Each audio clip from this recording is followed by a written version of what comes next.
आमाच्या विशेष बुलेटिनमध्ये आपलं स्वागत आहे। पाहूया विशेष बातमी। स्पीकर सर आप एक काम करिए, आप मुझे बता दीजिए क्या कहना है मुझे। अच्छा एक मिनट बैठे आप।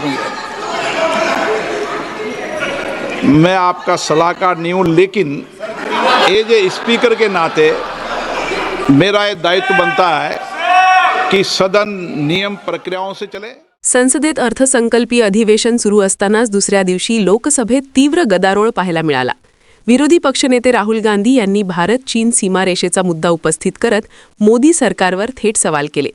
डोकलाम प्रकरणाचा संदर्भ देत त्यांनी माजी लष्कर प्रमुख जनरल मनोज मुकुंद नरवणे यांच्या पुस्तकाचा हवाला दिला।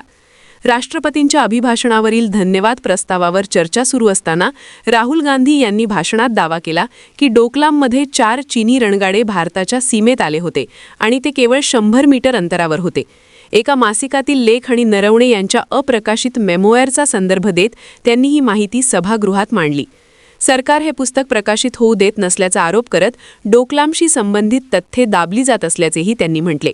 राहुल गांधींच्या वक्तव्यावर संरक्षण मंत्री राजनाथ सिंग यांनी तत्काळ आक्षेप घेतला। ऑथेंटिक सोर्स तो चाहिए, कोई ऑथेंटिक सोर्स तो चाहिए, और जिस किताब का उल्लेख वो कर रहे हैं वह किताब आज तक प्रकाशित ही नहीं हुई है।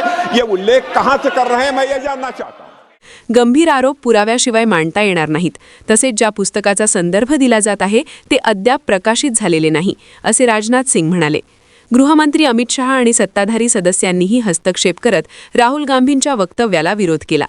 यावर राहुल गांधी आपल्या भूमिकेवर ठाम राहिले। नरवणे यांचे पुस्तक 100% अस्सल असल्याचा दावा करत सरकार एखादे पुस्तक प्रकाशित होऊ देत नसेल तर त्यातील मजकूर सत्य असल्याचे संकेत मिळतात, असे ते म्हणाले। सत्ताधारी आणि विरोधकांमधील खडाजंगीनंतर लोकसभा अध्यक्ष ओम बिर्ला यांनी संबंधित पुस्तक सभागृहात सादर करण्याची मागणी केली। राहुल गांधींच्या सुमारे 46 मिनिटांच्या भाषणादरम्यान वारंवार नियमांचा दाखला देत त्यांना थांबवण्याचा प्रयत्न झाला।